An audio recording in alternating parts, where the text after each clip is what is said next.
नमस्कार दोस्तों, मैं हिमांशु शर्मा आपका स्वागत करता हूँ इस स्टैंडर्ड ऑफ ऑडिटिंग की सीरीज़ में। आशा करता हूँ आप सब बेहतर होंगे और मैं बता दूँ मैं भी अच्छा हूँ। आज हम करने वाले हैं स्टैंडर्ड नंबर 265। स्टार्ट करने से पहले एक बात आपको बता देता हूँ, ये स्टैंडर्ड इतना इम्पोर्टेंट नहीं है। आईपीसीसी लेवल पे तब भी कह सकते हैं कि आ सकता है क्वेश्चन, और वो जो क्वेश्चन आ सकता है वो आ सकता है लेटर ऑफ वीकनेस पे। ठीक है, इम्पॉर्टेंट क्वेश्चन भी मैंने आपको बता दिया। इसके अलावा फाइनल लेवल पे ये इम्पॉर्टेंट नहीं है। ठीक है, अभी हम स्टार्ट करते हैं। ठीक है, हमें सब कवर करना है तो हम ये भी कवर करेंगे। Standard number 265, communicating deficiencies in internal control system to TCWG and management. आपको मैं सबसे पहले ना ये इंटरनल कंट्रोल का मीनिंग आपको समझाता हूँ। समझिए, आपका घर है, आपके घर में गेट लगा है, आपने ऊपर से CCTV कैमरा लगा रखा है, आपने पूरा कवर कर रखा है घर को। क्यों? क्योंकि घर में कोई घुस ना सके। अब ये जो आपने घुस ना सके उसके लिए जो चीज़ें लगाई हुई हैं ना, वही क्या है, आपका इंटरनल कंट्रोल है कि आपके घर में घुस के कोई चोरी ना कर सके या फिर कोई गलत तरीके से आ ना सके। यही आपको क्या समझना है, यही इंटरनल कंट्रोल है। इसी तरह कोई फ्रॉड ना हो, कोई अलग कोई गलत चीज़ ना हो सिस्टम में, कंपनी में, एंट्रीज में, बुक्स में। इसलिए क्या करती है कंपनी, इंटरनल कंट्रोल लगाती है हर सिस्टम में, हर चीज़ में। यहाँ उसी की बात हो रही है। ठीक है, ये कैसे भी हो सकते हैं, मैनेजमेंट हो सकता है, या जो हायरार्की है मैनेजमेंट की उसमें भी इंटरनल कंट्रोल की डेफिशिएंसीज हो सकती है। कैसे? मान लीजिए जो पेरोल आपका अप्रूव होता है, मान लीजिए किसी एम्प्लॉय की सैलरी अप्रूव होती है, वो सीधा कौन करता है? जो उस डिपार्टमेंट को हेड करता है, ना कि HR करती है। तो ये भी क्या है, डेफिशिएंसी है एक। ठीक है, स्टार्ट करते हैं। Meaning of deficiency in internal control. Inability of internal control to prevent the detect and correct the misstatement.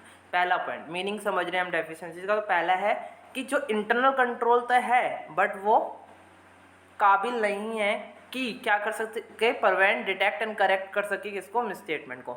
मतलब नाम का सिस्टम है, नाम का सिस्टम है तो, लेकिन केवल नाम का है। दूसरा, एब्सेंस ऑफ कंट्रोल। दूसरा बोला उसने कि है ही नहीं, है ही नहीं। मतलब समझते हो, एक जगह आपके घर के पास CCTV कैमरा था लेकिन वो काम नहीं करते हैं, या फिर काम करते हैं तो वो बहुत, उनकी जो पिक्चर है क्वालिटी वो बहुत ख़राब है, कोई फ़ायदा नहीं है उसका, दिखता नहीं है कुछ।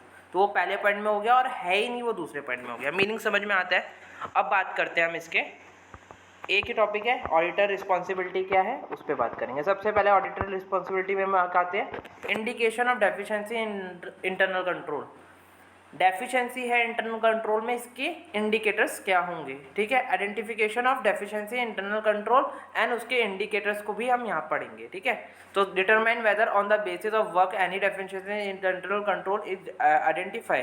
बोला कि डिटरमाइन करें कि जो आपने वर्क किया है, मतलब आपने सिस्टम को चेक किया है, उसमें एंट्रीज देखी हैं, आपने कंपनी की हायरार्की देखी है, उसके बेसिस पे आपको क्या लगता है कि कोई भी डेफिशिएंसी है जो आपने आइडेंटिफाई की है। हाँ, अगर हाँ तो क्या वो सिग्निफिकेंट डेफिशिएंसी है।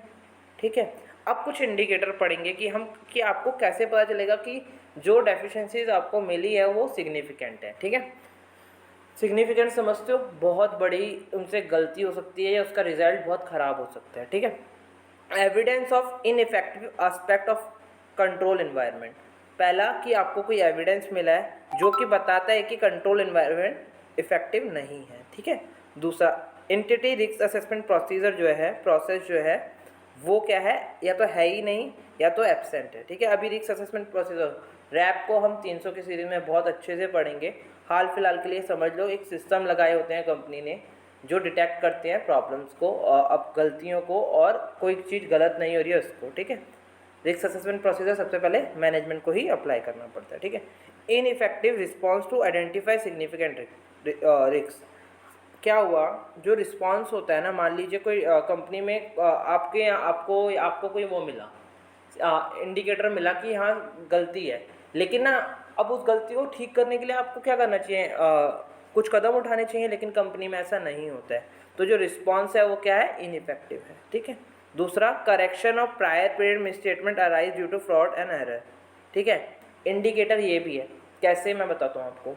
मान लीजिए आप पिछले साल की मैं ऑडिट कर रहा था और मैंने देखा कि कंपनियां पिछले साल की गलतियों को इस साल सुधार रही है, तो इसका मतलब क्या है, कि गलतियाँ पिछले साल हुई हैं तो इस साल भी गलतियाँ होंगी और उनको आगे वाले आने टाइम में सुधारा जाएगा, तो ये भी क्या है, एक इंडिकेटर है। Management in ability to oversees financial statement preparation. देखिए आपको हमने स्टैंडर्ड्स में सबसे पहले पढ़ा था कि जो मैनेजमेंट होता है उसकी रिस्पॉन्सिबिलिटी होती है किसको, प्रिपरेशन ऑफ फाइनेंशियल स्टेटमेंट को बनाने की, लेकिन मैनेजमेंट काबिल ही नहीं है कि फाइनेंशियल स्टेटमेंट बना पाए। तो ये भी क्या है, ये भी इंटरनल कंट्रोल में डेफिशिएंसी है। कैसे कैसे मैंने बताया तो आपको, डेफिशिएंसी कोई आदमी भी हो सकता है, इंसान भी हो सकता है। आप किसी ऑडिट पे गए और वहाँ आपको पता है कि वहाँ पे नॉलेज ही नहीं है लोगों को कि एंट्री कैसे होती है, तो ये भी क्या है, डेफिशिएंसी है। समझते हो? एक सेकेंड, ठीक। इसके बाद बात करते हैं last, misstatement detect by the auditor procedure were not prevent और detect correct by the entity internal control. Last point बहुत अच्छा है कि हमने भी आके अपने प्रोसीजर अप्लाई किए और हमें क्या मिल गया, कोई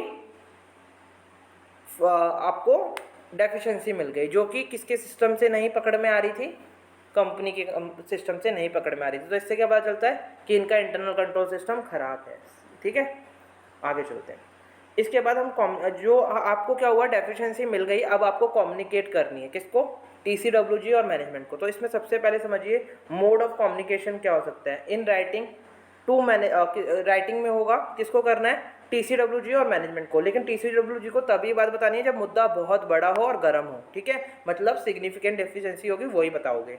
इसके बाद मैनेजमेंट को सब तरह की डेफिशिएंसी बताओगे, सिग्निफिकेंट डेफिशिएंसीज भी एंड अदर जो छोटी मोटी भी हैं, ठीक है, जिससे कि वो फ्यूचर में उसे ठीक कर पाएँ।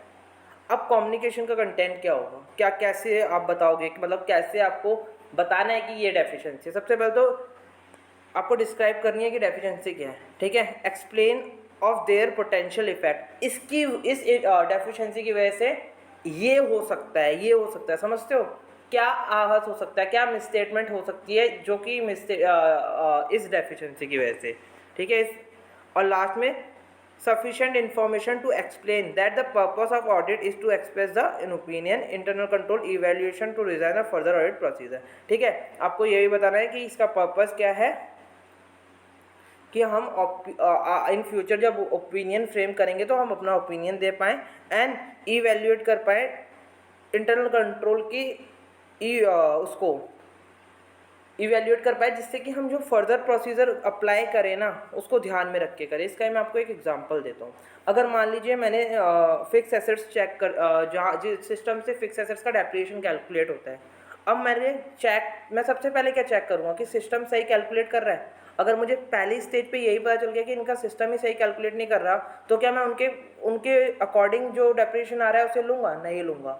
तो इस पर मेरा फर्दर प्रोसीजर डिपेंड हो गया ना कि अब मैं अपने आप करूँगा डेप्रिसिएशन की कैलकुलेशन, ना कि सिस्टम से उठाऊँगा, क्योंकि सिस्टम क्या है, ख़राब है। ठीक है, इसी के साथ ये हमारा स्टैंडर्ड ख़त्म होता है। छोटा सा था। एक बात का ध्यान रखना, लेटर ऑफ वीकनेस में सारी वीकनेस बताते हो आप, ठीक है, और बताते हो कि ये और कौन देता है, सबसे इम्पोर्टेंट स्टैट्यूटरी ऑडिटर देता है, ठीक है, इंटरनल ऑडिटर नहीं देता है। और उसमें आप बताते हो कि ये मेरा जो ओपिनियन है, मैंने एज ए ऑडिटर बताया और मैं मैनेजमेंट के लिए काम नहीं करता हूँ कि ये डिटेक्ट करूँ। बस मेरा पर्पस है कि कल को मैं फ्यूचर में ओपिनियन दूँ तो उस पर बेस हो, और मेरे फर्दर ऑडिट प्रोसीजर इस पर डिपेंडेंट है। ठीक है, तो थैंक यू सो मच। इसी के साथ ये स्टैंडर्ड ख़त्म होता है। बाय बाय, ध्यान रखिए।